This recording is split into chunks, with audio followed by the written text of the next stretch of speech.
So I want to just talk about, there's a lot of things I want to talk about, I should say. We've been, talking back and forth for the last, I don't know, we started, talking to each other probably back in March of 2019, something like that, February 2019. At the time of recording now, it's November of 2013. And so we're What was in 2020? It was March of 2020. Yes, you're right. After COVID. There was something that happened during 2020 that was like it's burning in my mind. What was it? That's right. I want to just take it back to the very beginning. Okay.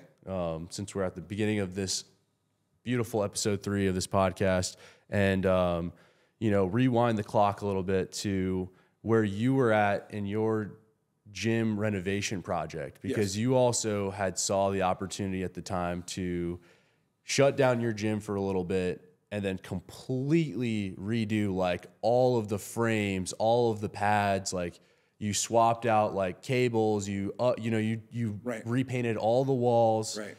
What was going through your mind at that time, and what really pushed you to do that for your gym after being the way that it was for so long?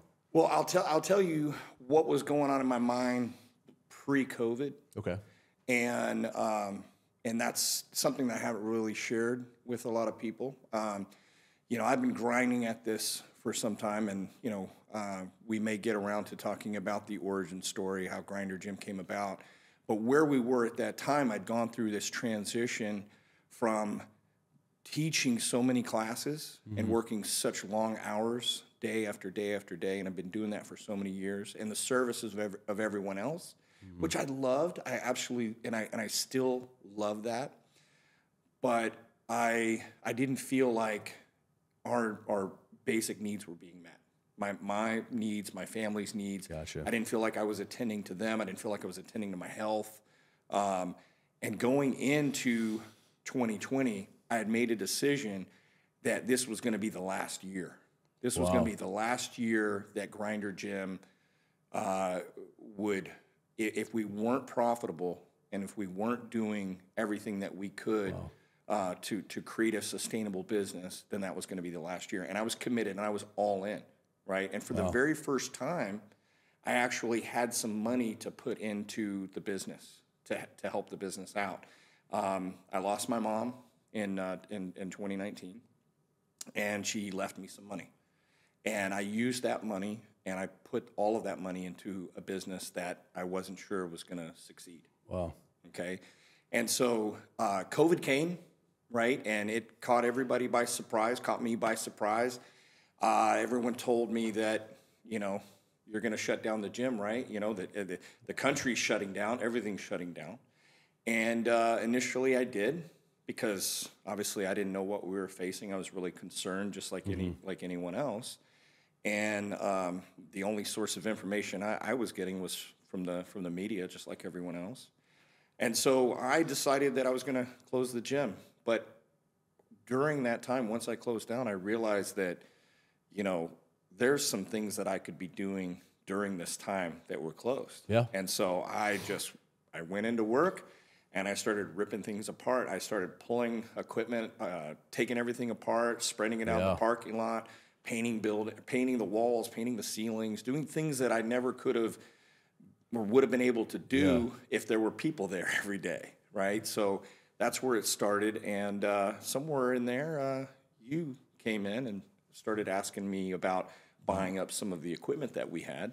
And I had made a huge transition from group training to operating a gym for people that could come in openly on a regular basis, and that was a huge transition. So we had, so many racks, like so many dumbbell racks, so many dumbbells, small dumbbells, so many kettlebells, so much stuff that we weren't going to really need as a big gym.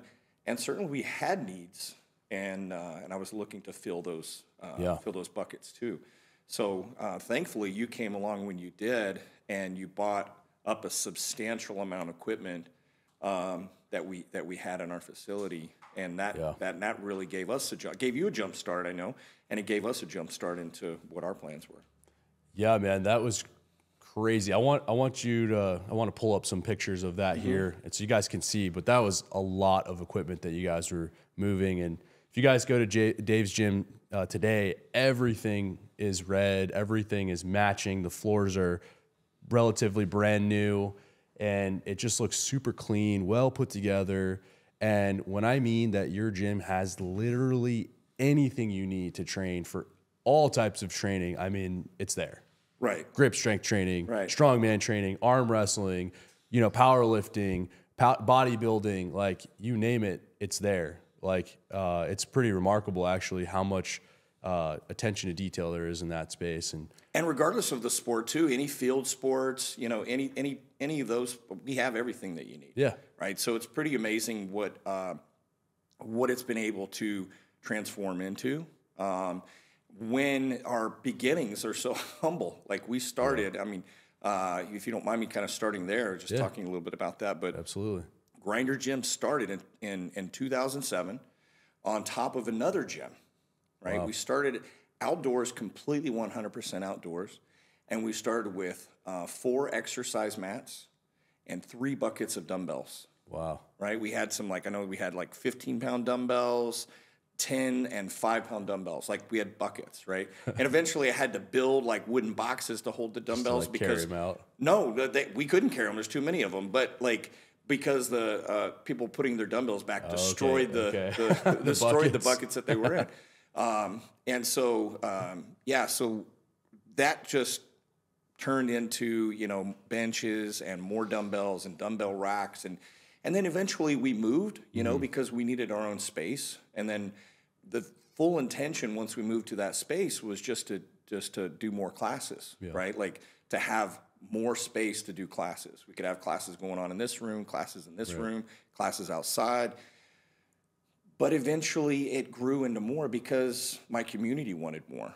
People wanted more than just, the cardio and light resistance workouts. People wanted to lift. Guys were losing all this body fat, and they're like, okay, now what? I want to gain muscle, right? I want to train for this or train for that. And then, my interest, of course, is in strength sports. So I wanted to acquire equipment for me. This was obviously going to be the place where I would work out. Right. So that was there, and people ask questions like, "What's that big boulder over there for?" And what is that weird metal thing over there? Stones. Yeah. So then it's like you start attracting people over time that want to come and train in your facility. And one day somebody they happened to come by, and they were from out of town, and they wandered in. I had not locked the gate yet. It was.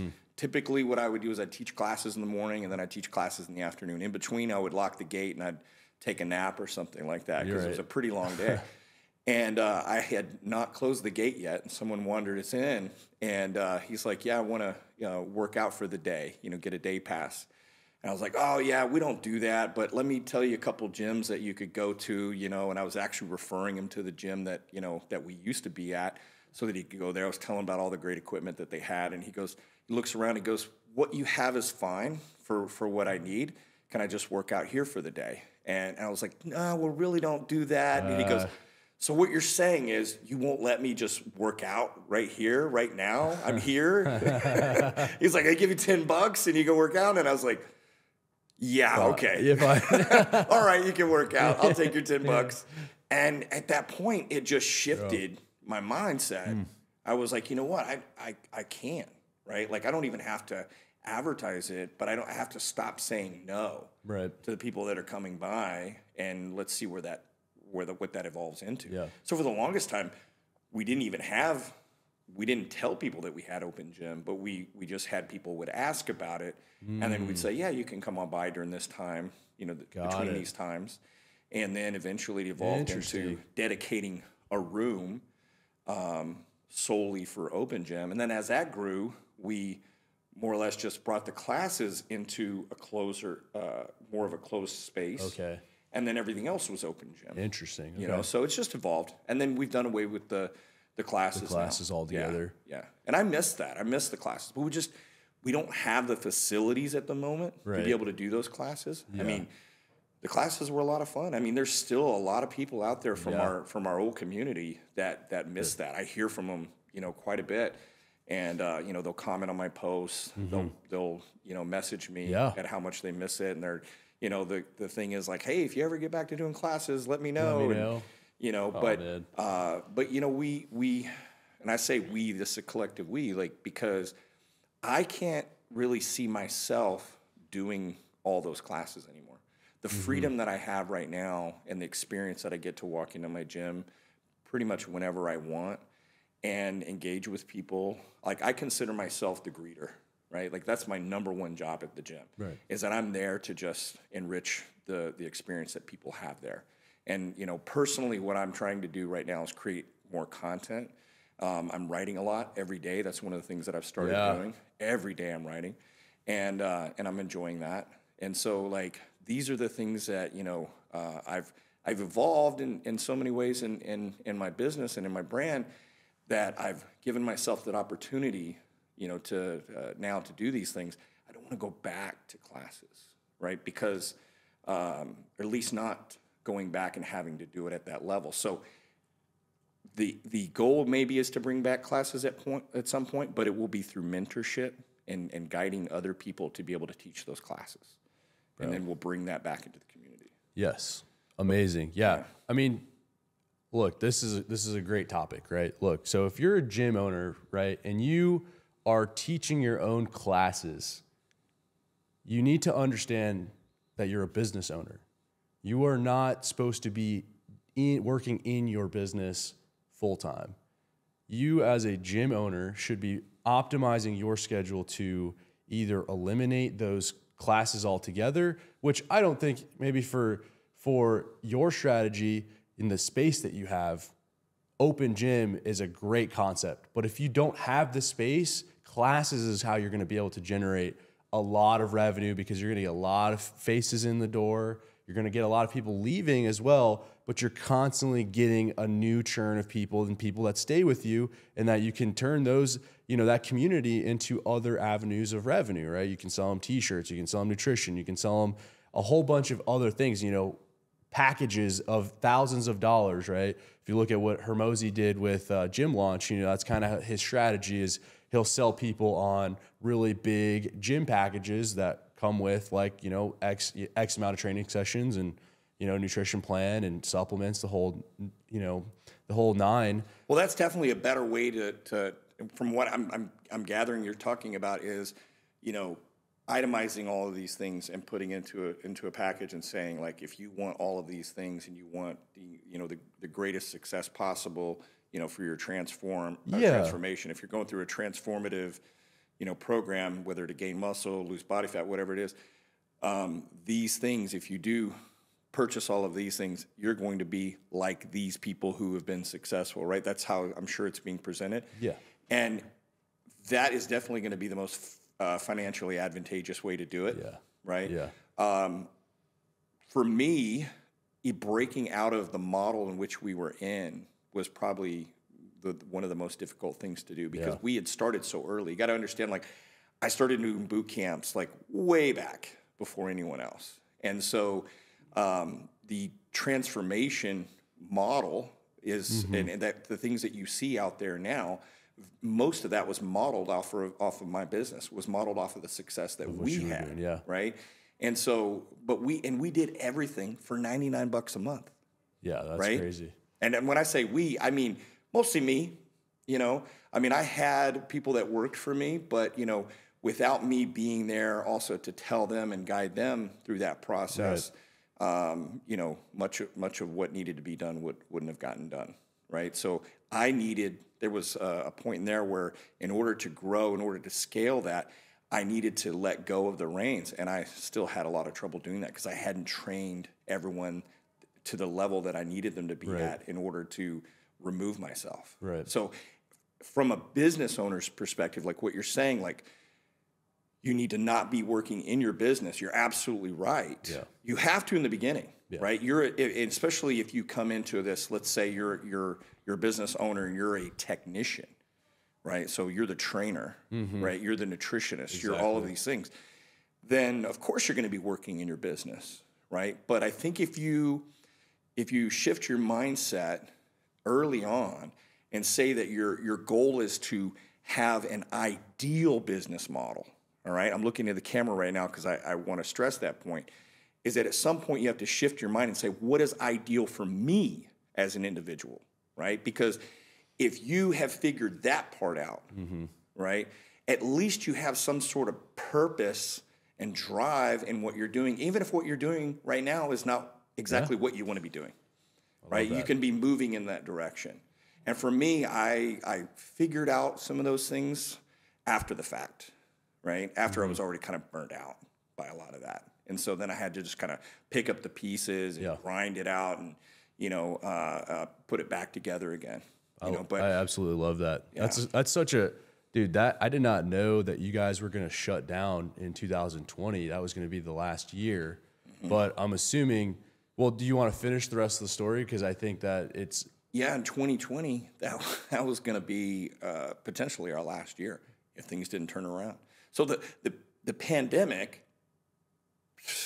I mean, it helped us in a way, right? Because everyone else was closing down, and we opened up before we were actually told we could open up. Right, and that's that's when you were on the news, and then I feel like everybody started coming to train at your gym. That's when Pete started going there. Yeah. That's when just all these different people that I probably that were going to TG in Pacific Beach, we're now kind of just funneling into and not just TG, but people that were going to 24-hour fitness here and LA Fitness there, and all of these other gyms in our community. They weren't supporting those members, right? They closed down. They weren't supporting them on any level, right?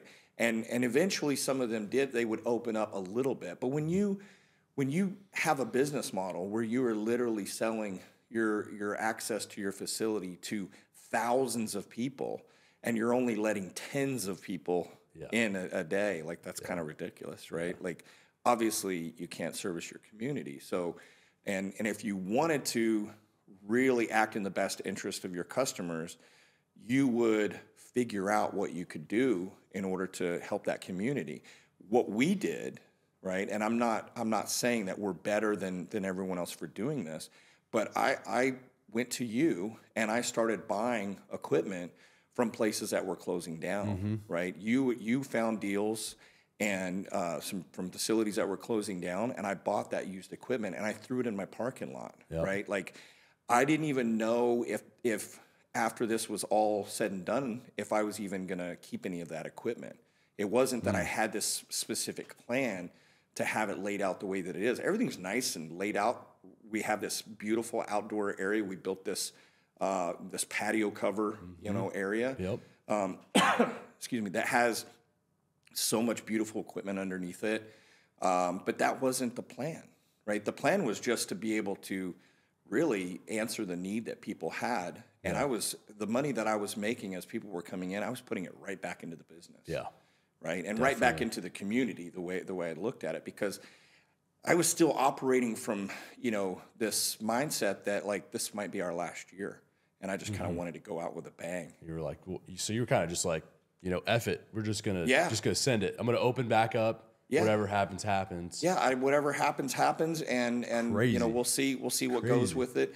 And, I was in it for the experience. I was having a really great time meeting all these wonderful people that were coming in. It's exciting. Yeah. Unfortunately, most of them didn't stay. A lot of them, I think a lot of them stayed probably longer than they needed to, because they enjoyed it. But, eventually you want to be going to the place that's closest to you. I mean, proximity is an important aspect. That's why home gyms are so important for a lot of people. Absolutely. Even if you are going to your favorite gym, we have members that come, we might see them, once or twice a month, and it's not because they're not working out. It's not that they're only working out once or twice a month. It's that's all they can do to get there, right? They have their home gym, or they live way out in East County, and so they come when they can, right? Yeah. Every time they're down in San Diego for anything, I get this one client, I'll say, what is it today? It's a dental appointment, or, what is it? And he'll laugh and he'll be like, yeah, dental appointment, or so,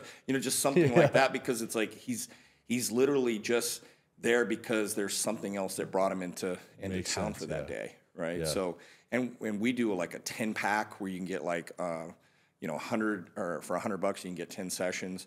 And so a lot of people who have, gone back to the other gym, they bought that 10-pack so they could come nice. back and, That's really nice. And still train with us and play around on it because they like the environment. They like being able to work out outside. I mean, there's a lot of really great things, but when it's rainy, you can't really work out outside. Dude, we're in San Diego. I mean, some people do. Some people still work out outside when it's cold and rainy. I mean, like, all right, good on you. I'll stay inside. I'm not gonna. Tea's gone cold. I'm wondering why. Yeah, right. They got that like rocky background theme music going on. Like curling in the rain. Yeah. I mean, it's a great gym. It's a fun gym. I love when people tell me things like, this is the best gym they've ever been to, and or that's one of the best or whatever. It's like, I love that. CT Fletcher, who's a good friend of mine. Legend. Amazing guy. And he recently came to my gym. We're hosting ISCA, which is the International Strict Curl Association. We're hosting competitions through that organization, and CT came out to my gym. And I was really nervous about it, right? Like, I'm like, CT's coming to my gym. I hope he likes it, And he tells me, he's like, Dave, he grabs me by the forearm. He always likes to grab me by the forearm. And he's like, Dave, he goes, this is the best gym I've ever been to. What? Yeah. No way. Yeah. I'm like, I couldn't believe it either. I was like, CT doesn't just say things like that. Like, I mean. No, not at all. Obviously, like, he probably has a lot of gyms he thinks that are in his, in his mind, like the best, right? Like, so for him to even include us, if it was even in the top 10, like, that just feels really good. That's something that you definitely you tell your grandkids. Mm-hmm. Like, I mean, you've had people come in and they just don't get it, right? Like, they come in and they don't get the vibe, they don't understand it, right? To them, it looks like a bunch of equipment thrown in a back alley. Right, like they're not getting it. Right, it's grunge, it's this, it's that. It's like it almost looks dangerous. They're intimidated by it, And I'm not sorry for that. Right, I'm sorry that they can't see past that, or they can't see just how exciting that makes the experience. Yeah, but we're not for everybody, right? But the people that we are. Exactly. Yeah. Exactly, and it's unique in a way that, like, even like, if you want, like, you couldn't just replicate your gym. Like, I don't think it's physically possible to just source all the pieces of equipment. It's more than that, Well, we could try. Yeah. We could definitely try. I mean, like, if anybody's going to be able to do it, you can. Yeah, for sure. You certainly know how to come about equipment. I know that for sure. If you have any equipment needs, you get a hold of this guy. He'll find it for sure. I'll do my best. It'll be anywhere in the world. I'm sure you'll come up with it. I'll do my best. Yeah. But yeah, so going back to the COVID part of it, man, like, it was, for me on my end of it, like, when I hit you up, I think you were selling like a lot of like iron plates, all those kettlebells and dumbbells, like all this stuff that people definitely wanted to buy. But I think you were selling it at to the consumer, you wanted to really just get it out to the people so they could train and stuff like that. So I think I passed on that. Yeah, you passed on the steel plates, but you bought. So I had some equipment in my gym that belonged to another trainer, Dave Miller. Yeah, Dave Miller, good guy. I think he's the strength coach at the University of Texas now. Yeah. if I recall correctly. Or Tennessee or something. Tennessee, is it? I'm not. I don't know. Honestly, like, I feel bad that I don't remember stuff like that, but I do know. I mean, Dave is an amazing guy. Great He's an amazing strength coach, Olympic weightlifting specialist. Yep. But he had brought his equipment to my facility. His intent was to start coaching there, and the intent that I had was to purchase this equipment for him. So we were actually in the process of working out an agreement where I was going to purchase this equipment, and then he got this job opportunity, and so he bounced, he took off, and left the equipment, and he's like, we'll still work it out when you're ready. And then when you came looking for equipment, I saw an opportunity for you, and I saw an opportunity for him because I felt like he wasn't going to be able to get from me what he needed to get from this equipment. You know, the best thing I could do was maybe like I could sell the equipment, but then I felt like I would be doing all this work and selling equipment for somebody else. I'd rather just pass this opportunity on to him. So I basically had you talk to him, and you guys worked out your thing. Yeah, I mean, dude, you're a powerlifting, strongman, bodybuilding gym. You're not really in a Olympic lifting gym. Can you Olympic lift in your gym? 1,000%. Absolutely. You can go to Grinder Gym and do that kind of workout. Yeah. Right. We gave you the Penley bumpers, I believe, outside, and they're there and they're awesome. Yeah. But is it the American barbell, urethane bars and plates that were there before? No. But well, we do have top-notch Olympic weightlifting equipment. We have calibrated kilo Olympic weightlifting equipment. We have the stuff in pounds. Dude, those are sweet. Those are super cool. We have tons of great stuff.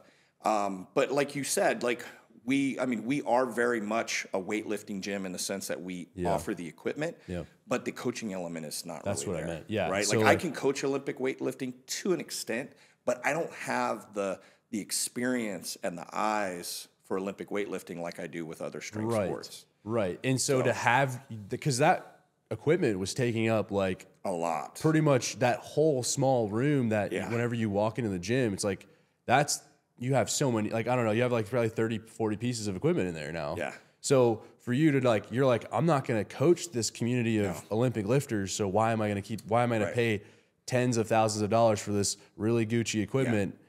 And then like not even support the community that's going to be behind it. It doesn't make sense. Yeah, so, you're exactly right. I mean, I would rather leave that opportunity to somebody else who's, because that's what we consider specialized goals.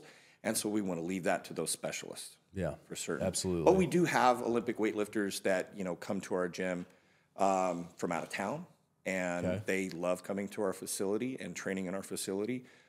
It's still not the most ideal, I think, situation for them because they obviously don't have that dedicated platform, that's for Olympic lifting. But there's a suitable platform there, and there's great equipment. Dude, Olympic lifters don't need platforms. You can Olympic lift anywhere. You can Olympic lift right here on this rug if you wanted to. Yeah, you know? I mean, you look at Olympics competition. It's just a platform.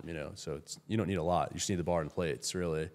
But so I ended up working out a deal with Dave Miller, bought those plates at the same time as I was buying out another gym up in Irvine. I remember that. And I was like siphoning the money that I was getting from that gym, selling that equipment, into like purchasing these American barbell plates, which was like, it was like a lot. I mean, it was like probably like 10,000 pounds of urethane plates and some really high-end, high-quality bars, which I ended up training with for a couple, till I sold my home gym. Question for you though. I mean, that was highly specialized equipment. Did it go to those? Did it go to people who needed highly specialized equipment, or did it go to people who just needed some weights? No, man. My buddy Tyler Kirk, actually, he's like, that's all he does is Olympic lifts. Okay. And he's taking them with him. He had a garage gym down in IB. He bought a full set of them. He uses them like every day. Yeah. He brought him with him down to Pensacola, where he's an instructor at SAR school. Nice. Great guy. He uses them every day, every single day. Well, I love knowing that like that equipment is being used the way that it's supposed to be. But but obviously, it's so cool. Obviously at that time, people were buying anything, fitness wise that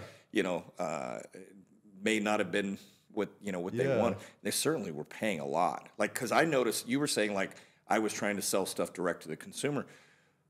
But really, I was just trying to sell things for what I thought was a fair value, fair market value. Yeah, and I needed to make enough off of that so that I could at least replace it with something new. Yep. And I was willing to wait. And I had worked out a deal. I knew someone who could get me the brand new equipment that I needed, and they assured me that I would be able to get that. And so I put in my order with them, and then I sold everything that I didn't feel like I needed anymore. Right. And knowing that I had that equipment coming. And it was like, I was a little nervous because I was like, okay, this date's coming up where, they're saying that you can go ahead and open by this day, right? When their first that they started saying, and it was like we were ticking down to that time. And I'm like, where's my equipment? You know, like I was getting nervous because I had a gym, you know, with all this like great machines and great, you know, everything, but I didn't have plates. Didn't have plates, you know? that's crazy. And so those came in. We had, you know, a lot of those come in. I ended up buying, I don't know the exact figure, but, you know, it was well over $20,000 in wow, just weights, just in weights, and that's with the discount that I got. Like I can't tell you the kind of discount that I got, but it was a good discount. Dude, that's crazy. Yeah, that's so we definitely outfitted our gym with you know, great equipment from this person, and certainly picked up some used things on our own as well too. But like, but the gym is only as good as the people that come to the gym. Right, it's only as good as the community that you build. So I was very lucky that it's never really been about the equipment, right? So it's really been about the, you know, certainly the coaches, myself included in that. You know, I do recognize the value that I bring, but I think that it's also attracting the right people to support the community. Yeah. And I have some amazing coaches in my gym right now. Just not just in their skill level. Their skill level is great. We can go on about that. But just their character, right? They're good people, right? And I'll mention them specifically, but Andrew and Edna, I love you guys. You know, they're my team. They're independent, right? They're their own business owners. I wouldn't really do it any other way, right? Because as a coach and as a business owner and coming up in this industry, I just, you know, I didn't really ever like being under what felt like the umbrella, if you will. I don't even know if umbrella is the right word. I'm struggling to find the right word for that. But I just didn't. I felt like there was too much control, and I wanted them to be able to grow their business any way that they want, do it anywhere they want, and the fact that they choose to do a majority of their business, or with Andrew, like all of his business, you know, at Grinder Gym, that says a lot, right? And it speaks volumes. That we can even have such amazing people that are in our gym. And they're attracting great people too, right? So great people bring great people. As a business owner too, I think one of the greatest ways to expand your business and expand your community is through your existing community, right? Like getting referral programs are way better than any kind of program where you're going out there and trying to, you know, reach leads. It's the most ancient form of marketing. Is it? Yeah. Just referral, you know, word of mouth. Word of mouth, yeah, absolutely. You know? Absolutely, I can see that. But I mean, right now, a lot of the industry, if you're a gym owner and you're looking to put clients, putting you know, they say asses in seats, right? If you're looking to put customers into your facility, into your business, you know, it really doesn't matter who you attract because you're trying to build a community too. So, you know, how you market, how you advertise will really determine who's coming into your facility. Yeah, absolutely. I think your to, you know, tag along with that. I also think like the way that you structure your equipment layout in the gym is also very important. You know, you got to have the equipment that meets the needs of your community. So find out what your community needs and make sure you guys get them the equipment that they need for that specific type of you know, fitness, right? Like if you have people asking you about a certain type of machine, you should probably do your research and learn about that piece of equipment and figure out how to get some form of that machine in there, or weights, bars, whatever it might be, and you know, show your customer base, your community, that you care about them, and then get them the tools that they need, you know? Or at the very least, keep the lines of communication open so that people can request equipment, even though you know, maybe at that particular time you're not interested in getting that equipment, right? Could be you don't have the space for it. It could be that it's just not in the budget at the moment, right? Those are things that you know, as a business owner, you're going to have to, you know, to think about. But you know, keeping those lines of communication open with your clients is a big part of it. Because, like for example, like we don't have much cardio equipment at all, right? So if you want to be able to come in and get on a piece of cardio and do steady state cardio for, you know, 30 plus minutes, You're not going to do that at our facility. We don't have that, right? Like, we're just not set up for that. You're going to have like a 24-hour fitness membership or LA Fitness membership to do that if you're coming to our gym and that's a need that you have. Or have one at home, right? Have that cardio equipment at home. A lot of our members do. I mean, we have members that have an elliptical or a treadmill at home, right? They do their cardio at home, and then they come there to get their lifting in, because they want to lift in a community. They want to be surrounded by people. Yeah. And I think coming out of COVID, a lot of people really felt that need too. There were people who, have home gyms, and it took them a while to get back to their home gym. Right. Because like they did the home gym thing, and then as soon as like it was safe to go out, they wanted to join a gym for a little while to be out there and actually be part of a community. And some of them are going back to their home gyms too, so the flexibility to do that, I think, is important for the consumer, and but something you have to recognize too as an owner. Absolutely. All right, cool. So let's hop into our gym owner strategy segment here, and give some value back to the potential prospective gym owners, people that are thinking about opening up fitness facilities, maybe a business that's already existing that wants to implement some type of fitness facility in their establishment. What advice would you give to somebody that's, let's say, like trying to plan out a budget for starting a gym? So you want to give a specific scenario, like they're planning out a budget, like all right, let's say how much money do they have, and what kind of community are they servicing? Sure. Okay. So let's just play like a hypothetical scenario that a young guy wants to open up a 5,000 square foot gym, bodybuilding gym. Yeah. And let's say like, I don't know. Well, first I would hope he built a community before taking on that type of venture, right? So like that's what I would say first is like, does he have a community already? Like, you want to open a bodybuilding gym? Are you a bodybuilder? Are you established? Right? I can use, for example, my good friend Pete, who you've had on your facility, right? Yeah. Great example. He is a freaking guru with bodybuilding, right? Like everything about bodybuilding. He's a consummate competitor himself. In the 20 plus years that I've known him, I've never seen him out of shape ever. Right? Yeah. So like, this is somebody that he has a strong hold in the community, right? And I've always thought, well, if he ever wanted to, to open a gym, like he would have no problem doing that. And when he wanted to open a gym, he came to me and we talked it and we worked it out and we talked it out. He told me, I've got some, opportunities, and these are the opportunities. I don't want to go into detail. It's not fair for me to share that. But like, we discussed everything, and I gave him my input, and he ran with that, with his ideas, with any other influence that he had. And he's got a great facility right now, and it's doing really well. Awesome. Yeah. I just recently went out there. It's awesome. I love it. Oh, did you? You went to Human Elite? That's sick. Yeah. That's cool. Really cool. I love the spot. I love how easy it is to get to. Yep. I mean, even if you're in San Diego, right, and it's just a quick little hop down the 8, right there. Yeah. Especially if you go later in the day, later at night, it's super easy to get in there. And they actually have cardio equipment, which I'm not trying to sell their gym over mine. You're gonna come to my gym for some reason, for one particular reason. You're gonna. They don't do powerlifting and strongman. No, but we are actually. Pete and I talked about that. Not to dive into that too much, but we've talked about how we can bring value to both our communities. Interesting. Work together. That's cool. Community value there. Collaboration is amazing. Because he's like-minded. Like we're all about the customers. We're all about enriching their experiences, right? So, but I would say like if you're that young, entrepreneur person and you're wanting to set your sights on a gym, you got to know your vision. You got to know your purpose, and you got to know what you want.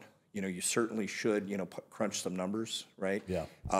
You as a business owner, it would be great for you to have these packages in place, right? And I'm sure that's something you've thought about.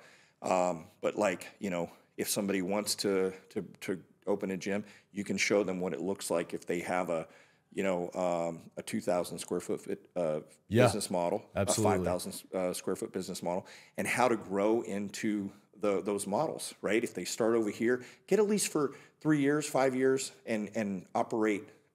This is what it's going to cost you to operate. You're going to need, this is the averages, what it's going to cost to staff it.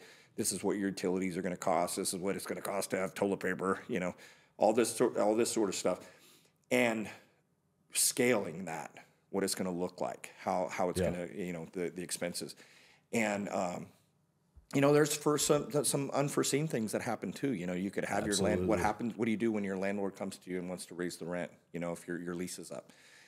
So those are all things you have to consider. So giving that particular person advice, you know, I would say, you know, do your homework, you know, plan, and then make sure that you're building a community, because you'll know, like when you look at the plan and you look at the financials, right? You can do the math and you could be like, okay, well, for this model, I need this many people, right? And you go to your community and you have that communication with them, and you can say, you know, when we jumped from where we were, I'll use as an example, when we jumped from where we were to where we are now, I came with 120 members on contract. Wow. Right? And that's something that I never did before. I never put people on contract, and they're not on contract now. No one's on contract. But to make that jump, I told them, I said, I'm going to have to put you on contract because it gives me some assurance that I know that I'm going to meet all my operating costs for the next year, right? If you go on contract, then we'll know whether we can make this jump or not. And everyone made the jump with me, and you know, we were able to do it. And we got more people that came that, you know, still that weren't willing to go on contract, but you know, they paid a little bit more. The ones that you know were willing to go on contract, they had a better deal, and they were locked into that. They were grandfathered into that rate. Absolutely. So knowing your community, supporting your community, constantly communicating with your community. You know, the theme is community. Like that's what you're building. Yeah. So let's talk about that. So what are some ways, you know, young guys or girls can help develop their own community or create an ecosystem of their own? Well, I think the first thing is to think about what you're good at, right? Like, what are your interests? What excites you? Because, like, if it doesn't excite you, you're not going to do well at it. No, because then it's just a job, pretty much, you know? But if you're very, very excited about something, then that's where you start. And then you figure out what is the need, right? In sales, it's always like, what's the pain, right? The pain is the frustration, the anger, the resentment, you know, the angst, whatever that is that people are missing, the buckets that aren't filled, and then you can just start figuring out like how you're going to fill those buckets. Right, that's a good start, right? And if it's something that you're a part of, right? Like if you know, I think that like, you know, most of your good business coaches within the fitness industry come out of, you know, people who have operated different types of businesses within the fitness industry, right? Like they've had their own experiences and frustration. That's what makes me very cautious about some of these, you know, supposed business gurus that like have never owned a gym, right? Yeah. Like that to me, if you haven't even been part of that process, like I'm not saying that you aren't saying the right things to your community, but when push comes to shove, how do you know how to get the best out of them? Because like if I'm coaching somebody, I realize that my role as a coach is not to know everything about that particular client. It's just how to get the best out of them, right? So no one's going to know how to fix the problems and have the solution to your issues better than you. You just may be stuck. Yeah, you just need a little push. Yeah, really, just get somebody to get feedback off of. And feedback, sometimes it's just asking a question, right? Like asking a few questions. As a coach, I mean, that's what as a fitness coach, that's what I've done. As a business coach in the past, like when I would help work with people, like I don't put myself out there as a business coach, but I help my friends. Yeah, absolutely. Yeah, because I value them and I value their place in the community. Any one of my friends and gym owners, personal trainers, anyone that's been a friend to me in the industry, I'm always available to them. They can always call me up, and I can always talk to them and run through business. That's called being real AF. Well, it's supporting the community that I love and I care about. Yeah. Right. So I want to support them because they're supporting the community. You know, one thing I think you've done a really good job of too is like personal branding. Like you've got a lot of, you got your own website, like DaveDepew.com or Dave Depew Enterprises, I think. DaveDepew.com. Yeah, the company, the major corporation is Dave Depew Enterprises. Your umbrella company for all your other companies. And going through the years, it was always Dave Depew, right? Because it's like, that's the only way that I knew to distinguish myself, because I was working, under this gym or that gym, under their brand. So it was like Dave Depew. And I've even been pushed out of facilities because my brand was too big, right? Really? Yeah. Unfortunately, like one of the best fitness studios that I ever got to be a part of, the owner came to me and said, it's either you join my team or you move on. Because his members were like, is this his studio or your studio? I got it. This is like before Grinder Gym. Right, before Grinder Gym was a And thing. he told me, he said, and he was one of the first that told me, he goes, Dave, you need your own place. Wow. And now, and I have only the most respect for this person, and they've done amazing things in supporting our community and supporting, the industry. Yeah. But at that time, it was really, really hard to hear that, to get that, right? Because, and I hadn't yet felt that I was ready to take that on, right? But it took hearing it a few more times. One of my friends, his name's Sam Bakhtiar, rest in peace. A conversation with him, many years ago before moving from the space where I was at in Pacific Beach to where we are now, he was very much like adamant about me getting my own space. And so with his push, that's what I decided to do. Amazing. Right. So that's why I am so willing to be supportive of others and support the community, because I've been supported, right? If you are so blessed, then you need to help bless other people. Absolutely. Right? It works back.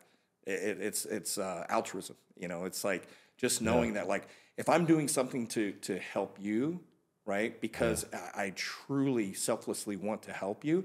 I'm not looking for you to do anything for me in return. Oh, yeah. I just believe that the way things operate, that it's eventually going to come around. Absolutely. Yeah, I believe in karma for sure. Yeah. I think karma's a real thing. Yeah, I don't know what you call it. Like, it's karma. I mean, like, it's just good. I feel like it's just creating positive energy attracts positive. Yeah. Positivity.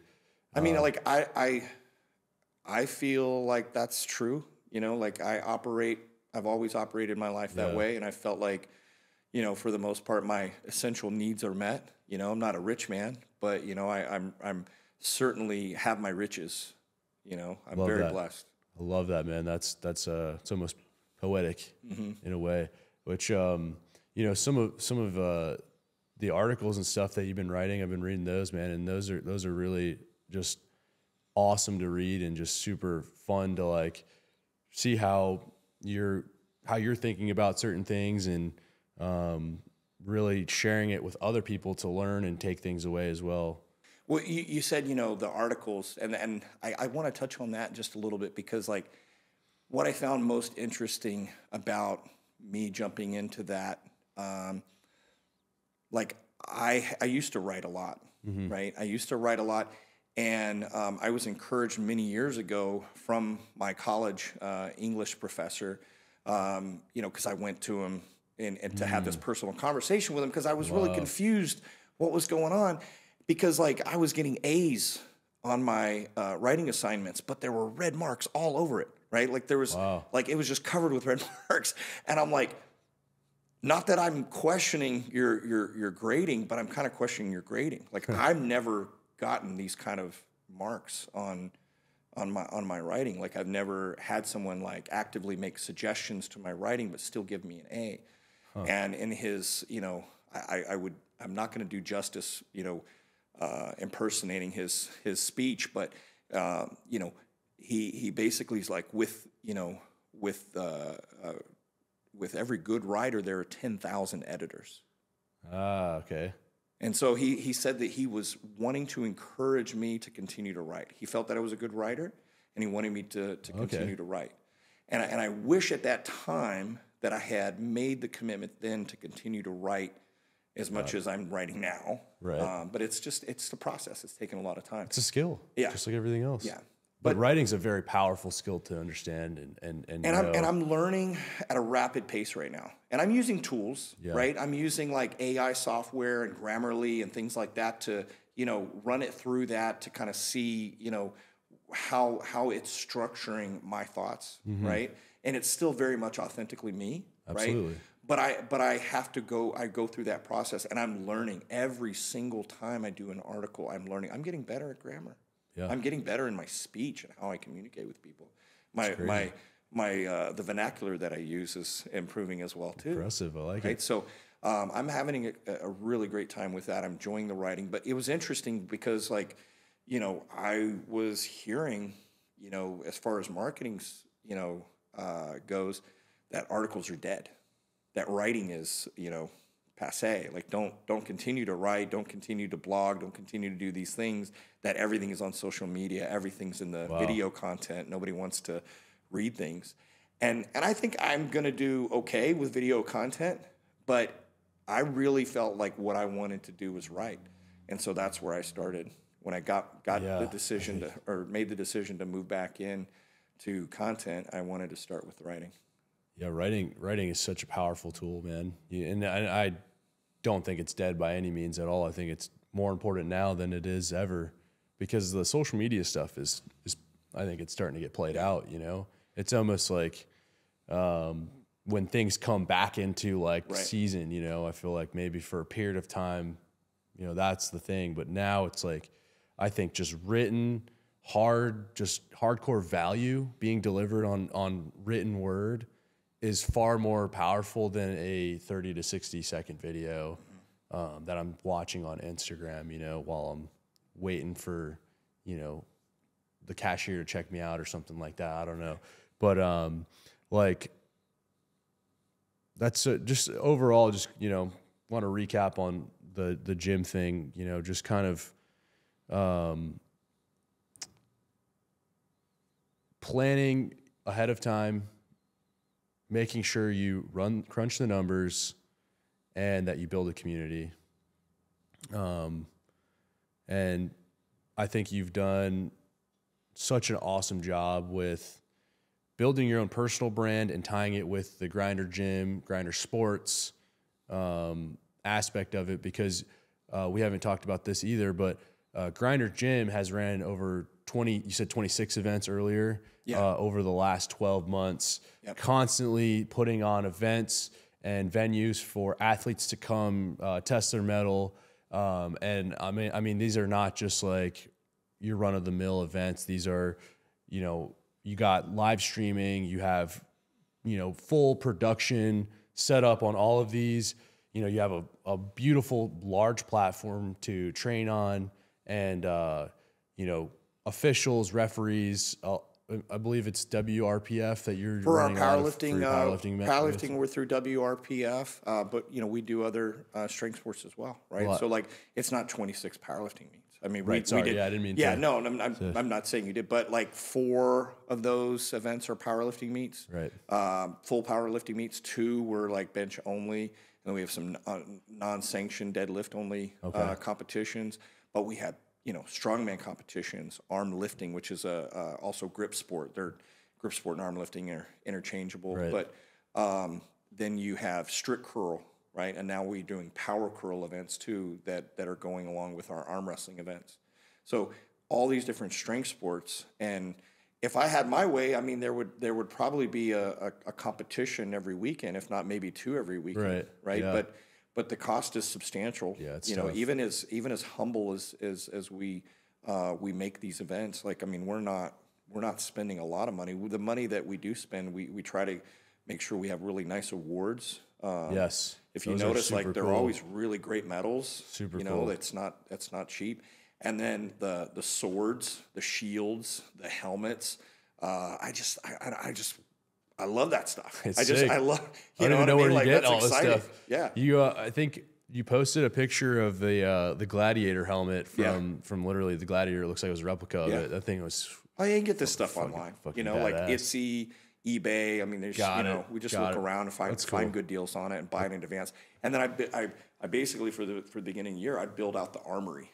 right? So we have the armory in the gym. It's like people get to see that and they're like, whoa, what's that going to go? You know, we gave out Mandalorian helmets, you know, for the best trap bar deadlift. We have a competition on May 4th called It's a Trap Bar Deadlift. I won it. I won the deadlift. So I got the Mandalorian helmet. I won a few events this year. That's awesome. But yeah, it's a lot of fun to hold those events. It's a lot of fun to to be able to create these experiences for people. Freaking awesome. Like everything that I do is about creating experiences, right? And so what we didn't talk about is I do have a supplement line now. Yeah, I was just about to ask that about. I have a nutritional supplement line, and I haven't really dived into promoting that a lot yet because there's so much background that I want to still create. So part of my writing, I'm writing every day. Mm-hmm. Some days I maybe only write for about an hour, but most days I'm writing, 3-4 hours, and I've had days where I write up to 8 or 9 hours. Wow. And it's just some of this is not making its way anywhere yet, but it will, right? So like I'm putting this content together, and it's everything from, your fitness goals, your nutrition goals, your health goals.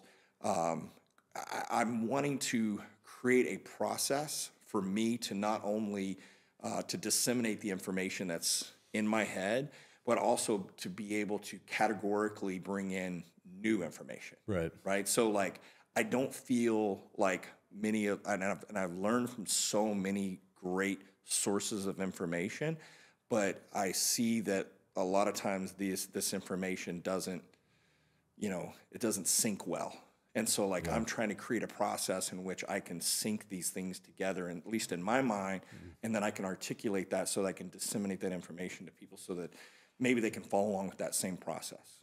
Yeah, it's a lot of information, man. There's a lot of different things to talk about and things to know about. Yeah. It's kind of and the question I've recently been getting a lot is people saying like, are you going to write a book? And I think eventually there may be a book that comes out of this writing, but honestly right now I think the best place to put it is going to be on the website, because then it's like you can hyperlink, right? People can read an article, read a piece of information, and then you can direct them to a video, you can direct them to to another article of similar subject, or they can search by category and absorb information at the rate in which they're willing to do it. And if there's a need for some books, we'll definitely do some books as well.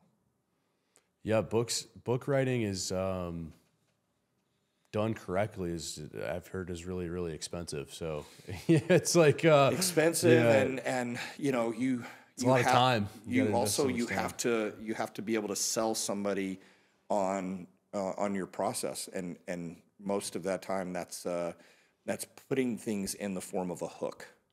Right? A book requires a hook. So it's like, what's going to make your book stand out from all the other books there, right? Yeah. And I don't know what that hook is yet. Maybe someone will help me out with that. Maybe someone will help me figure out my hook. I don't know what that is. That's something I struggled with. I've always struggled with figuring out what that is, because I think if there is a hook, it's transparency, it's accountability. It's for me personally, my mission is, so much of it is selflessness, and I'm trying to resonate from a high place of gratitude, and it's hard for me to put myself in a situation where I have to ask people for things, right? And it's just much easier for me to just grind, put my head down and just grind and do the things that I'm doing. I mean, I would say like if your objective is for people to absorb the knowledge that you're trying to give them, then I would try to structure it in a way that just makes it as easy for them to like absorb it as possible, you know, with simplicity. Well, we're going there. We're certainly going to go there. Like I want to do a lot of stuff like this. I'd love to be on other podcasts. My story. That where I started with podcasting. Fitness Business Radio. Well, Fitness Business Radio was one of the spinoffs. Spinoffs, but. Dave Depew's Fitness and Nutrition Radio. Okay. Yeah. Fitness and Nutrition Radio. Well, it was Fitness and Nutrition Hour at first, and then later it became radio. But it was basically in its time. This was back in late 2002, early 2003. Wow. And it's like when Amazon was first getting up and started. Yeah, actually, we had an Amazon affiliate code that we would Really? place the link on our website at that time, and people would buy some books, and we'd get like 10% or something like that. I'm like thinking about Amazon a lot because I'm reading the Bezos letters. It's like all the letters that Jeff Bezos wrote to his shareholders over the last like 20 years. Interesting. And there's like 14 principal values that. I'm gonna have to read those. Dude, it's such a great book. Yeah, that's such a good book. If you guys need a book to read, Bezos letters, it's definitely. I love anything on principles. Yeah, it's super. I would love to read that. So we started back then. We started through a website,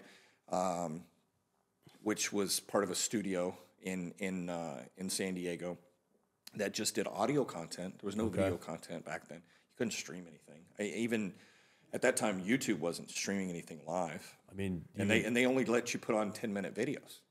Even to just have a camera that had enough memory to store an hour-long video, it was unfathomable at the time. There were no SD cards that could do that. It just was not like feasible. I know. It was like, what is this, the Stone Age? Like that's so long ago.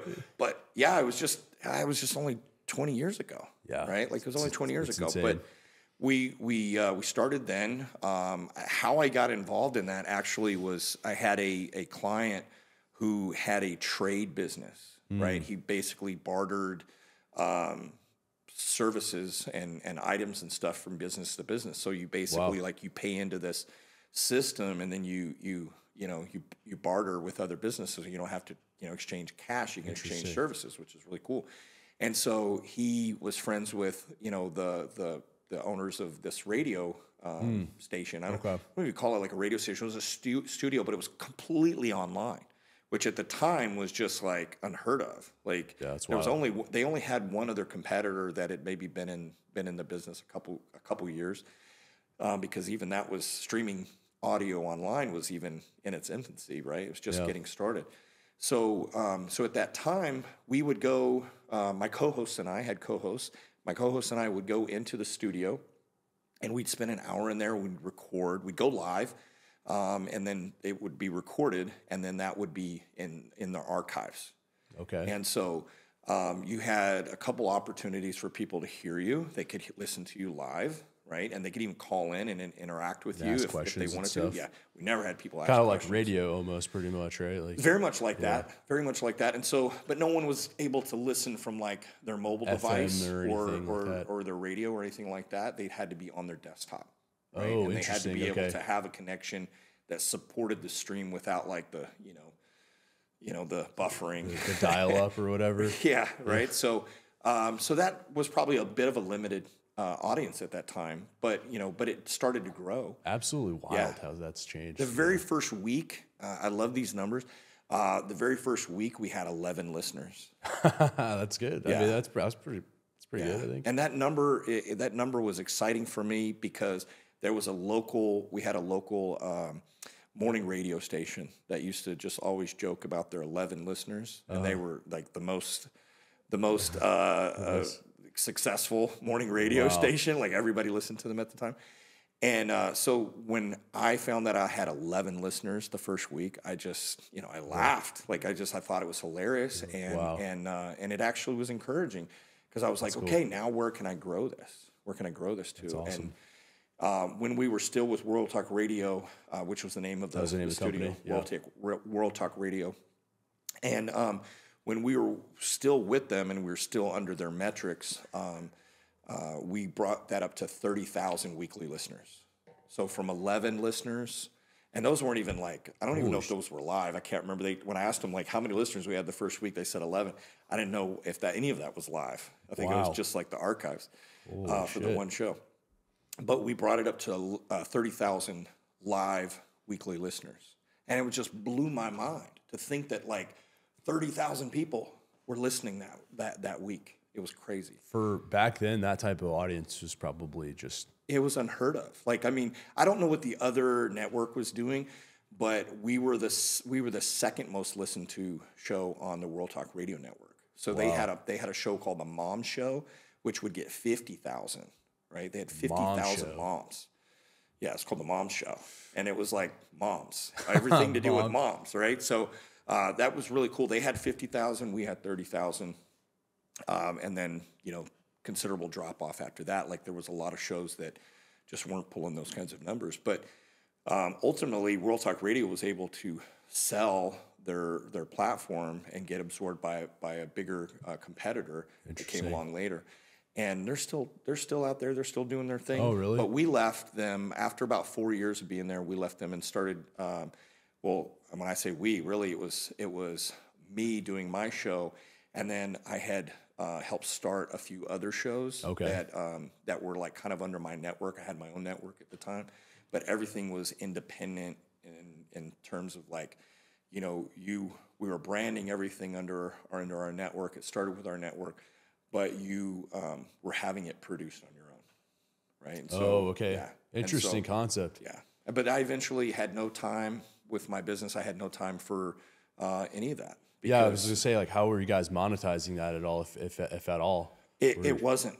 It wasn't. I mean, I got a few sponsors here and there, but I mean, it just didn't really equate to, you know, dollars and cents that made sense. Sounds like you guys hit the wave maybe like a few years too early before the real like boom of like audio, like books, audio, you know, podcast listening. Well, there were a lot of ebook sales that resulted from the interviews that we did. Right. For me, it was an amazing experience. It was a blast because I got to interview so many amazing coaches and fitness entrepreneurs and fitness experts. You said you had Jay Cutler on the show, right? Oh yeah, we had bodybuilders too. We had Jay Cutler was our very first IFBB bodybuilding interview. We also interviewed Ronnie Coleman.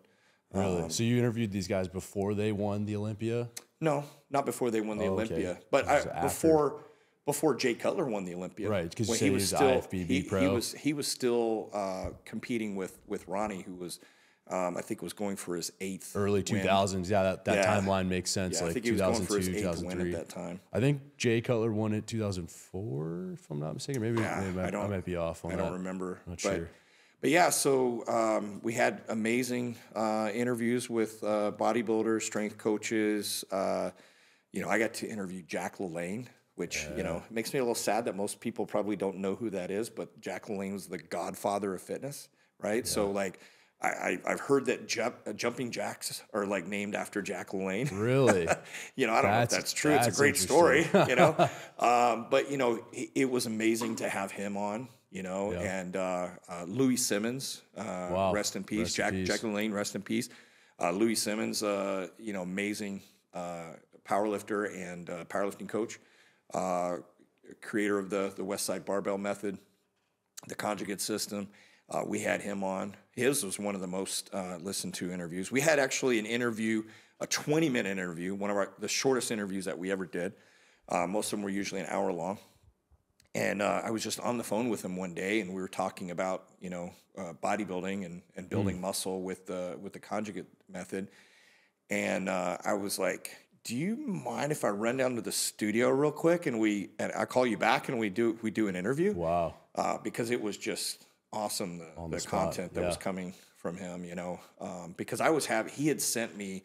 This is how gracious the man is. He's an incredible human being, and anybody that knows him personally that I've met that says the same thing. But when I asked him to be a guest on my show, and we'd set it up at that time, like, you know, we were booking pretty far out in advance. Right. He had chains sent to my house. Right. He sent me all of his DVDs. He sent me. He had some other gentleman who I later interviewed, that I interviewed later, sent me all the bands, you know, and just amazing person. Just got you set up for everything. Got me set up, and I started using all this stuff, you know, even before the interview. But like after the interview, like I had to get him on the phone and ask him, like, you know, what.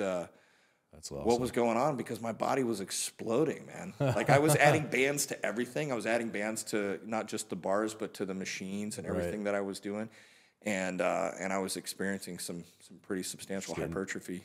So you're getting big and strong, mostly strong, or what would you say? Like yeah, big and strong. But I mean, like I was getting strong, but like not in the sense that like the way that I train.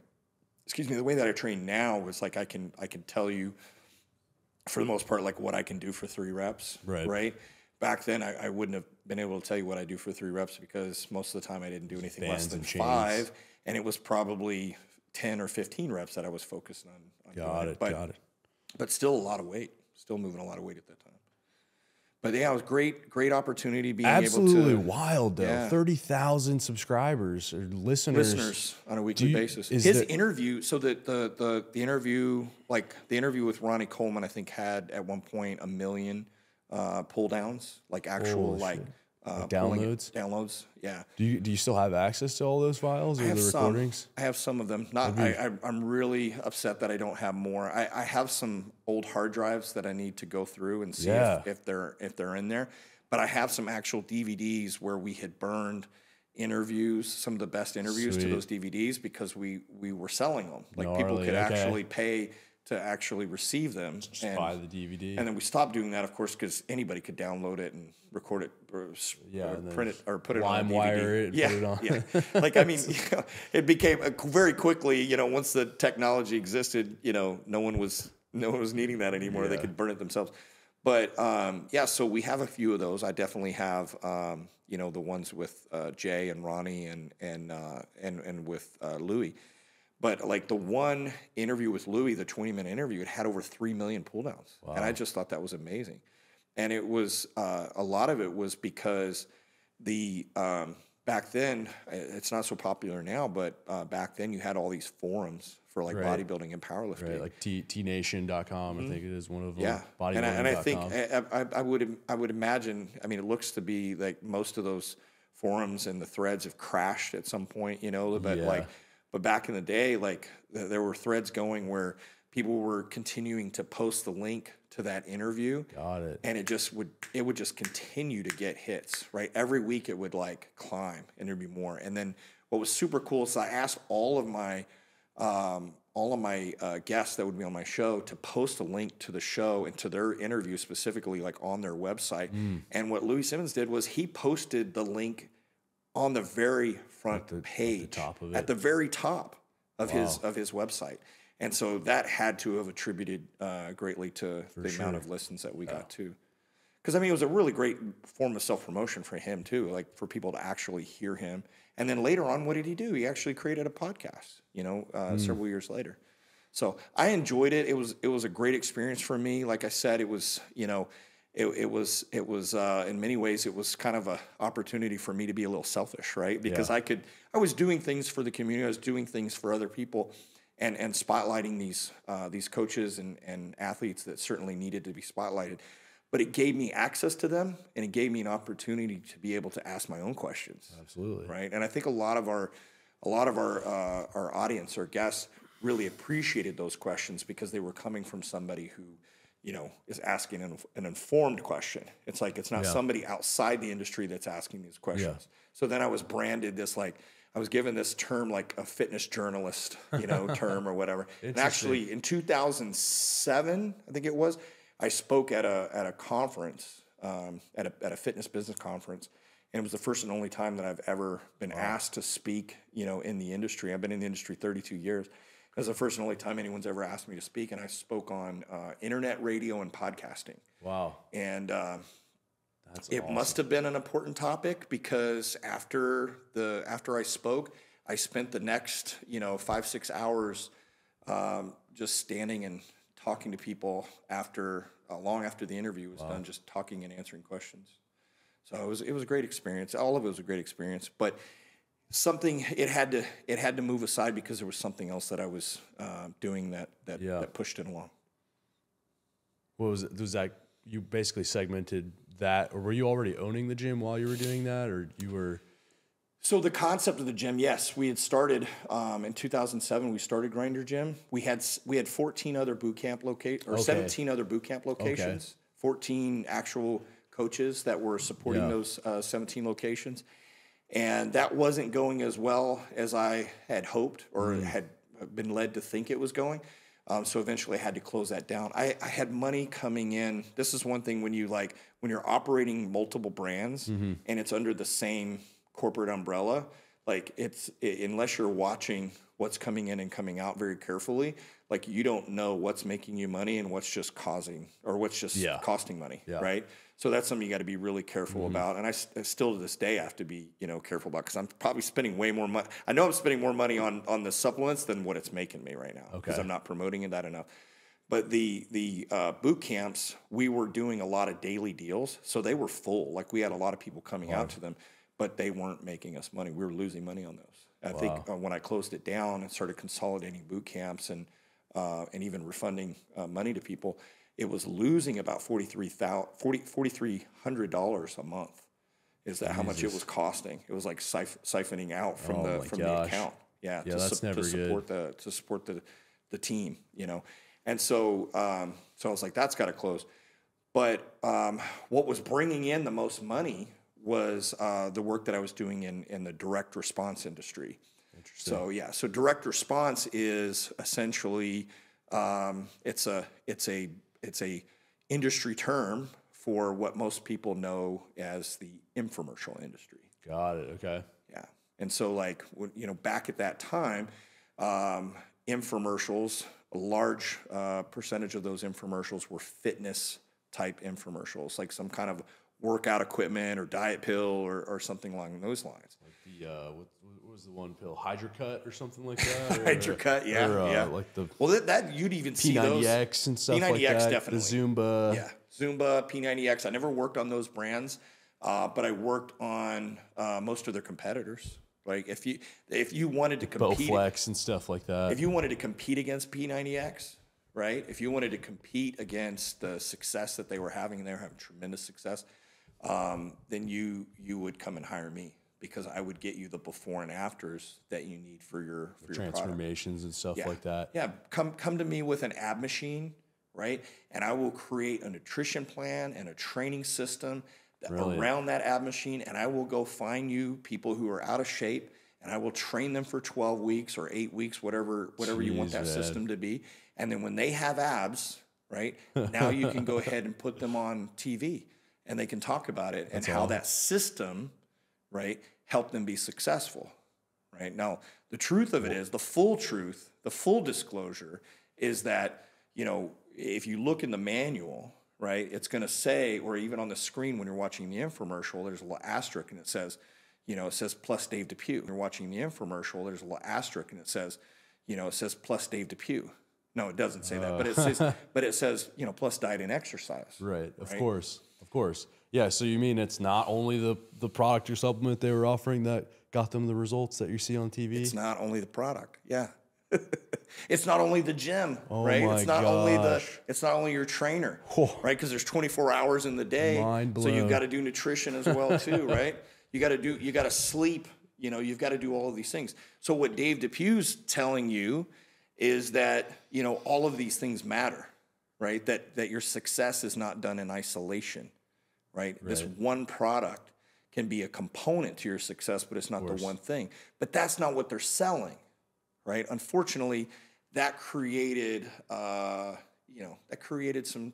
challenges for me personally, right? To say the least. Yeah. I was doing it. I was very successful at it, and I loved the process because it gave me access to so many hundreds of awesome, amazing people, and we created so many terrific transformations that unfortunately we couldn't even take credit for, because it was work for hire. So that means somebody's hiring me to basically use my work and put it out as their own. Yeah, I never thought of I never thought of that as a job that somebody would do, is like handling the transformations for the marketing side of a product. Honestly, just I never did either. I never did either until they approached me. I don't know how you're not a billionaire right now, honestly. Yeah, well, I tell you how, because no one ever wanted to give me the chance to put out what I was doing. Right? I didn't have a hook. Right? So any pitch that I had, it just kind of fell on deaf ears, because it didn't meet the criteria. Right. Just wasn't strong enough of an offer, maybe, or something. Yeah, or it just wasn't you know, it wasn't shiny. It wasn't shiny enough. It wasn't the right speak. It wasn't, you know, whatever it needed to be, you know, but the goods were there, right? Like I could deliver the goods, right? I had the systems. I could give you what you needed in order to get those results. Yeah. But much of the success, you know, is that guided hand in hand, taking you through that process too, right? Like how much success have I had, you know, just creating, independently creating a system that people, you know, on a large scale, you know, would get results. Well, the only things that I know of are some of the feedback that we've gotten from some of those products that we launched. That there were people who had great success. One in particular that I was a part of, I didn't create the workout system, but it was one that I was a part of called the Metrex 180 program. And that was with this bodybuilder and trainer, Frank Seppi, who you know, created a great workout system. I help advise on that, advised by, you know, putting a nutrition component with that, and everything met to his standard and his because it essentially was his program that he was putting out there. And I consulted with that, and we put that together. We did a great testimonial group. That's what they call them, testimonial groups, because it's you're compiling these people together who are going to go through the system and then provide a testimonial. That's the end goal. And not only did they do the infomercial thing, they went from like city to city. They pulled people to go on like talk shows. Wow. And like they took them to GNCs. They were like, you know, having meet and greets with the testimonials. They were doing some great things. And it saddens me that it didn't gain as much momentum as it should, because it wasn't actually an amazing system that was getting results. You know, yeah. But a lot of that I thought too was because it had a face to it, right? It had this amazing trainer who could, you know, could push people to, you know, motivate them, right? Like some of the best products are that way. Like you look at the success that you mentioned P90X, that's part of a company called Beachbody. Beachbody, right? And the reason Beachbody has such tremendous success is that it has people, heart and soul, that are like, you know, you can connect with, you trust. You're watching through that video lens, and you're like, I trust that person. I want to listen to them. I want to buy whatever it is they're selling. Yep. And that's important. That's awesome. So off of what we were just talking about there, is there anything else that pops in your mind question-wise or anything? Shoot, man, I have a lot of questions. This is all fascinating stuff about how all this used to work in the fitness industry. I mean, this is like what you're talking about is really like the early stages of like the enterprise fitness industry as a whole, and kind of like probably part of the reason why we're in a situation we're in now today, where it's like, you know, what do you make of the situation that we're in right now? Like, I mean, I'm looking at it from my perspective, and I'm seeing, you know, some pretty interesting things going on. Some of it's very exciting. Some of it I like, and some of it I don't like. But there's, we'll say Instagram mostly, right? Like, is shaping our industry right now, and some really positive ways, and some not so positive. Yeah, I mean, definitely like the social media aspect of it. Everybody wants to look great on camera. You know, there's a lot of people like photoshopping their stuff, making themselves look better than they do in person, which I think has a little bit of a toxic thing. I think especially in females. You know, I don't mean to single females out or anything, but there has been studies on like the effects of social media, and it is particularly very negative towards younger teenage age females. I think it's because they have the tendency more to compare themselves to other females and you know, situations. But, you know, I think if people just take social media at face value for what it is, and they don't really look into like, you know, comparing it or trying to put themselves in other people's situations, and they really just, you know, take what somebody's posting for what it is, meaning like it's either artistic or entertaining, or it's, you know, it's sexy, or it's, you know, informative, I'm telling you, or you're following the governor or something, and you're listening to a message that's actually important to hear, you know, then that's good. But I think it's when people take it to the next level where they're now intertwining their like personalities, and they're shaping their, you know, they're basically mapping their whole life around like, how do I you know, look good on social media and portray this image. I think that's when it's like, okay, you need to like reevaluate priorities and realign yourself with who you are, because I don't think human beings are like, our spirits and our souls aren't really like they're not going to ever connect with the internet or technology. And like, there is an aspect of just like human, you know, connection and being with like, if you're creating this persona, you know, that maybe it's who you want to be thought of as. Yeah. Right. You're creating this life that's like, I want people to believe that this is the life that I'm living, or that this is the person that I am. Like, at what point does that like fall apart if you can't meet that? I mean, I'm not against someone saying like putting their best foot forward and saying like, you know, this, you know, I'm not saying fake it till you make it necessarily, but like, you know, you're saying that I want to be this place. If you're deciding today that you're going to be a great trainer and you want to be one of the best trainers in the world, right? Then you've got to start speaking in a certain way. You got to start putting out content. You got to start doing these things. So like, I think that makes sense. Yep. But if you start lying from the very beginning about who you are and what you're doing or what you can do for somebody, and that's what I think I see a lot. I can't say for sure. I'm not like, you know, but I've heard things. Like, I've heard people who are like considered influencers. They have huge followings. They sell, you know, training programs that are just, you know, maybe they're not very effective, right? I don't want to say that they're shit, but, you know, I mean, maybe they are. But, you know, the reality is that you're not, you know, maybe who you say you are. So even if no one else finds out that you're not, if no one else finds out you're authentic, I mean, you still know that you're not authentic. Yeah, exactly. So that can't set well. You can't lie to yourself, really. I think subconsciously, I think your mind understands fully the full reality of the situation, and then your consciousness has to decide how you cope and you deal with that, you know, subconscious layer of feeling. But what you're saying to yourself still has to match reality. You know, you still have to be like, there's one thing to say if you're making an affirmation, right? Or even an incantation where you're like, you know, like you've got some practice in your personal development where you're actually like doing things on a daily basis, engaging with yourself, with other people, and you're doing things to actively, you know, engage in these goals that you have, right? That's one thing, right? But if you're outright lying to yourself and lying to other people, that's going to come back and imagine in a really negative way.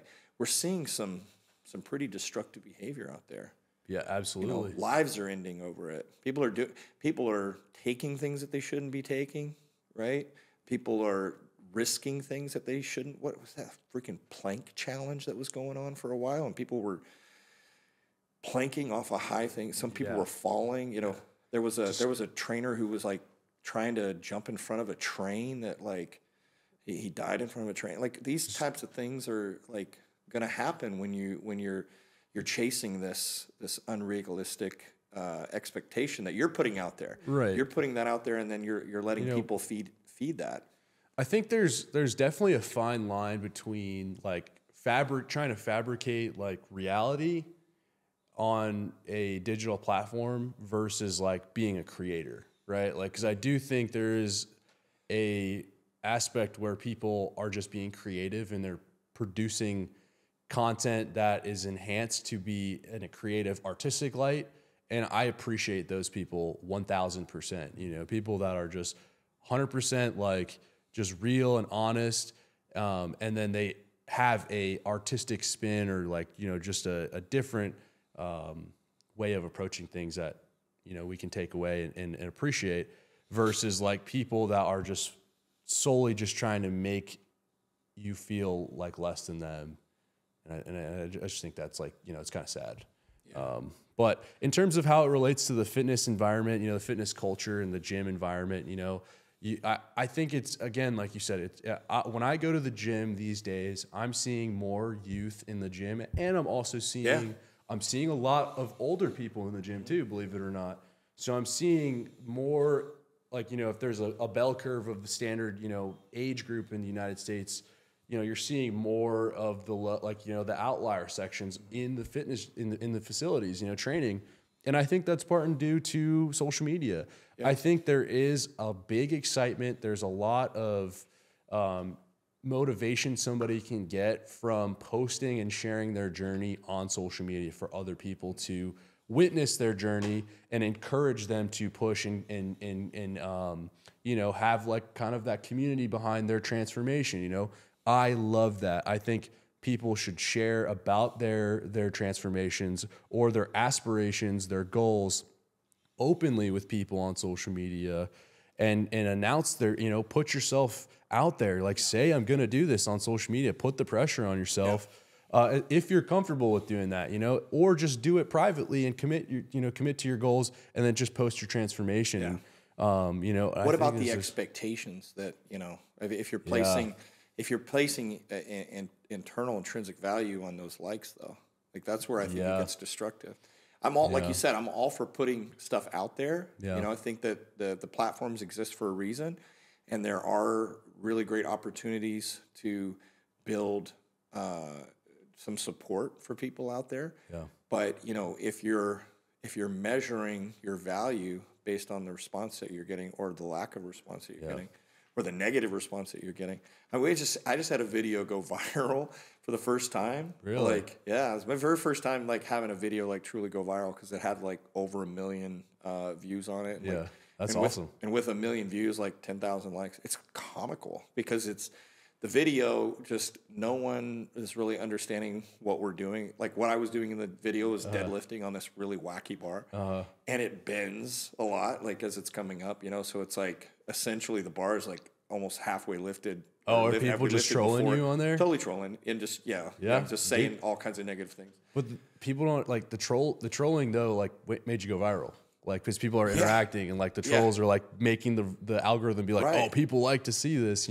Right. So the troll. But it was so fun for me, just to see people get triggered. I was like, okay, whatever, But at the same time, I also feel a sense of responsibility because I want to educate people, right? I don't want to be known as the guy that just does ridiculous shit, right? I don't want you to come to my page, because I'm posting up weird exercises or on weird pieces of equipment. It's gimmicky, you don't want to be that guy. I don't want to be the gimmicky guy. Yeah. But at the same time, I don't know if it, so Jack LaLanne said something to me. We were talking on our interview, and he said this to me and my co-host, Jeff, who's one of my co-hosts at the time, asked Jack asked him why he did the feats that he did.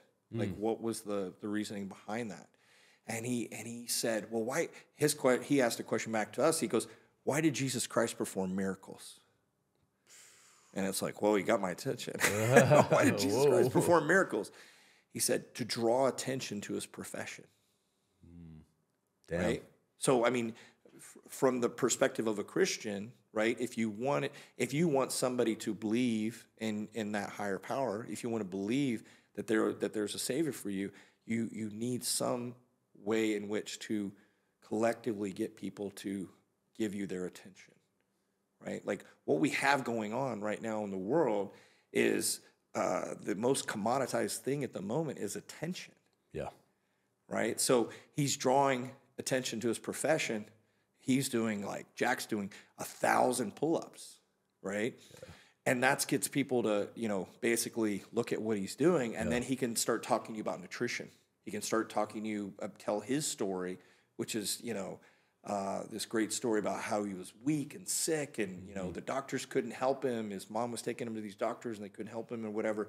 Wow. And so, but he started focusing on nutrition and what he was putting into his body and exercising, and he healed himself. His body healed itself because he was putting the right fuel into his body for the human machine. Yeah. Right. Those are his words. I'm recycling his words, but we want the message to be about how you can do something with that attention, right? If it's just purely for selfish reasons, right? I can't imagine that you're going to keep people's attention for very long. Yeah.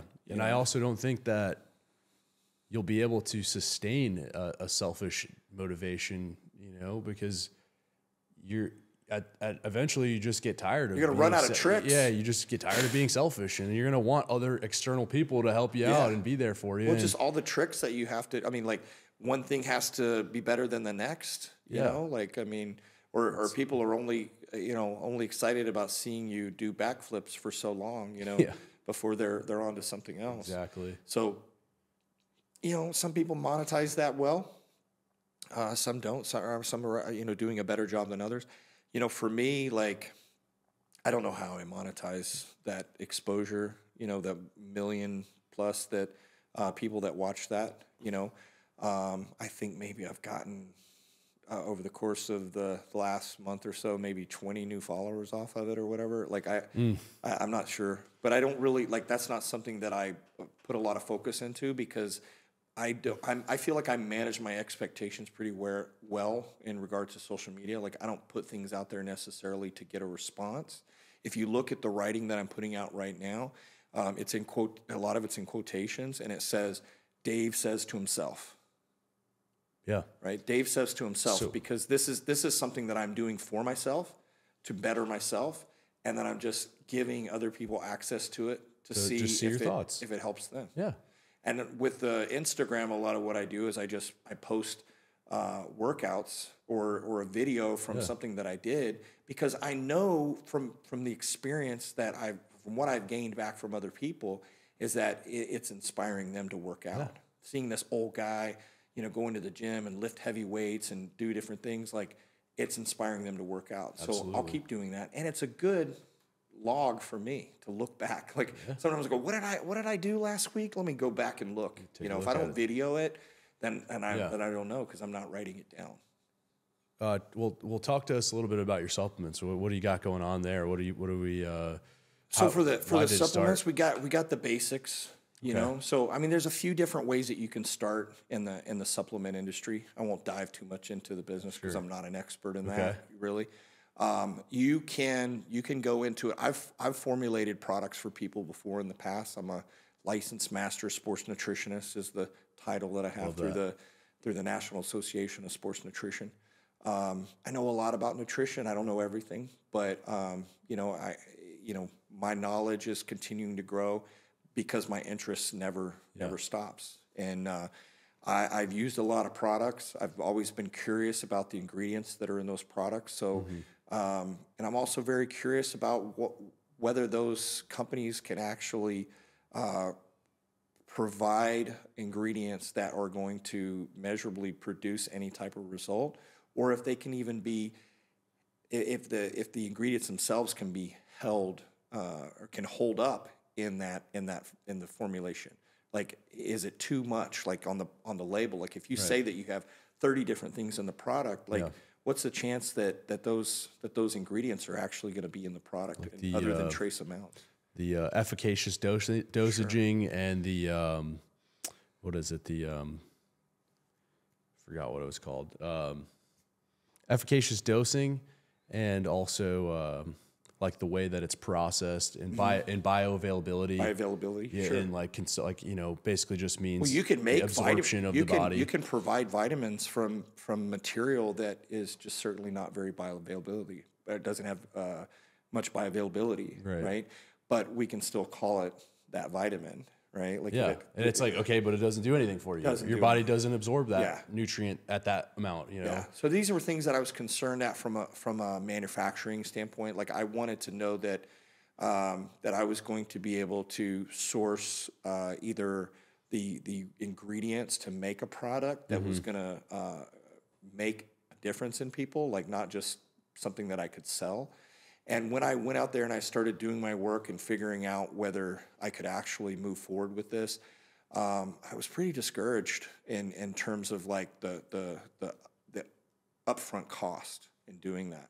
So it's not something I'm giving up on, but I have found a company and a manufacturer that I can work with that allows me to essentially license products that already exist. Okay. And I can put my brand on those products. Okay. So the term is white labeling or private labeling, right? Yeah. And essentially, that's what the product There's is. a lot. Every company does that in some way or another. But but but you still have to do your work. You still have to look at these products. Absolutely. You still have to like source them and do your own testing and look at, is this in an FDA lab facility? Like these are important things, and because you want to be able to make sure that your product has that efficacy, like you said. Absolutely. But you want to make sure that you can even produce a good product that is going to allow you to make a little bit of a profit so that you can keep going.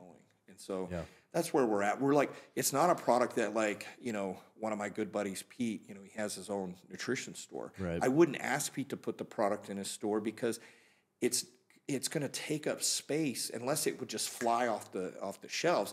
It's going to take space next to a product where it's going to perform. The product next to him is going to outperform it even if he sold half as much, right? Because I can't give it to him for the price that he needs the amount of profit that he needs. Understand. Okay. Right? So we're not there yet. So you're still trying to scale it up a little bit, right? Perfect the formulations, the flavors and stuff like that. There are actually very few of the formulations that I would change. Like I really like. I would say there are other formulations that I would like to add to the product. Right. Okay. I would love, as far as pre-workouts go, I would love to be able to have many pre-workouts because understanding that some people want to be able to have more focus in their workout. Some people want more energy. Some people want more pump, right? Yep. So that blood Stem, flow is really non-stem, important. Yeah. Time of right. the day. So how much fatigue management do you need assistance with? Yeah. Right. So if you can endure better through that workout, if you have the type of workout that, certainly a leg workout requires a slightly different formulation than an arm workout. Yeah.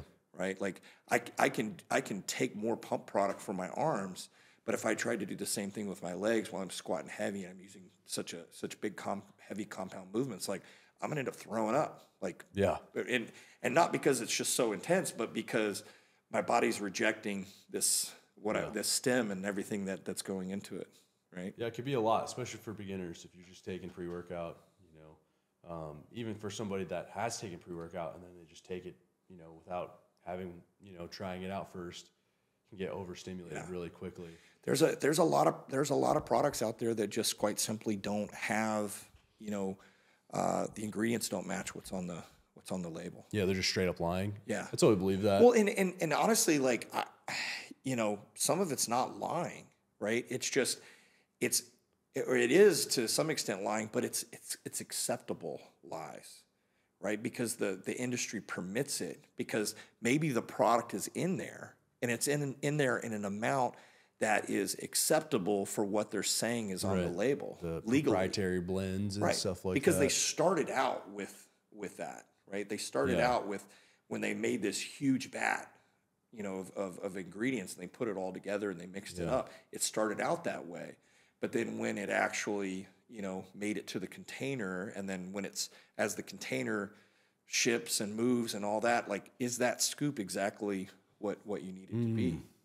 So is it fully how blended? those products come together on the label, right? Start with how they're being mixed, how they're being sourced. So there's a lot more. There's a lot more to it.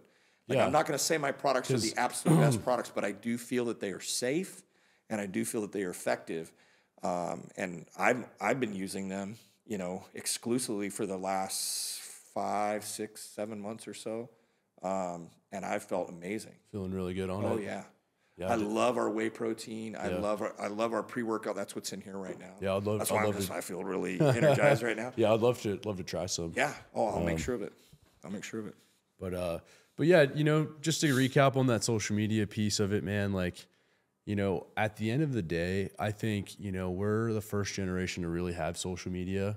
I think our social medias are going to be I think when we die, somebody is just going to I've literally thought about this as starting as a company, is like exporting and downloading your entire digital footprint and basically creating this is you as a person. Like, they're doing that. If your grandkid wants to learn about grandpa or grandma in the next 100 years, guess what? They can just go to your family's drive, pull up your entire everything that you've ever posted talked about, and find out who you were. Yeah. So if you're lying, if you're being a fake manipulative person, guess what? You're going to be known as that for the end of time. So Right. I would Oh my gosh, that is such a good point. I That would is just such a probably good be point. like a good person, because everybody's going to know about it now. Everything's on the record. That's you know? such a good point.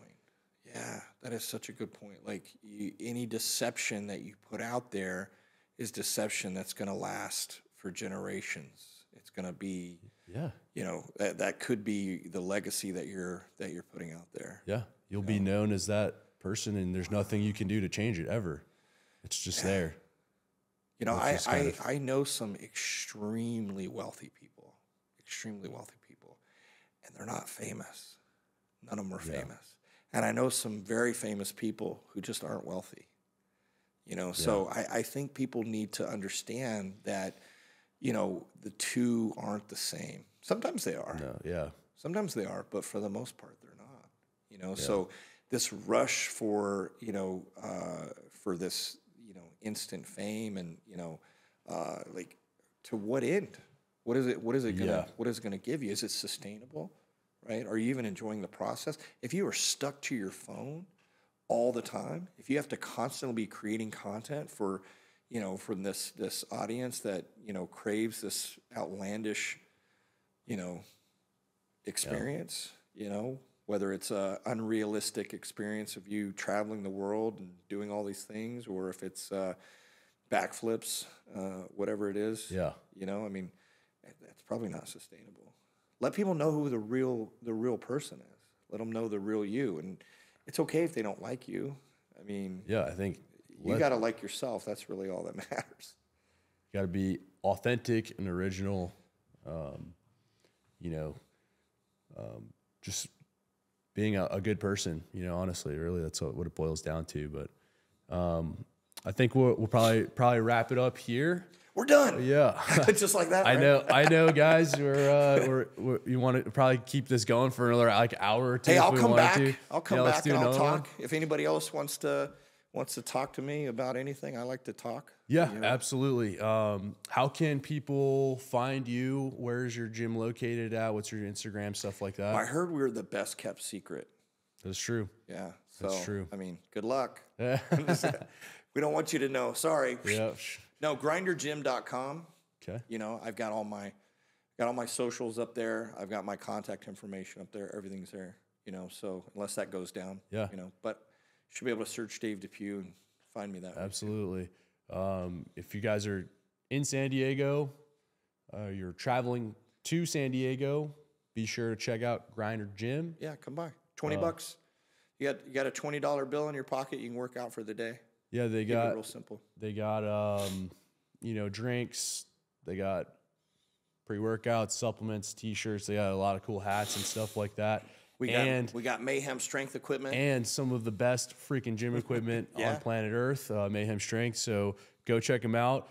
Dave, thank you so much for hopping on the podcast. Episode number 3 of not sure how many, but hopefully a lot. And I hope to continue to collaborate together in the future and do some big things this next year. 2024, Year of the Dragon. It's going to be pretty cool. And we're super excited, and we'll see you guys soon. Bye.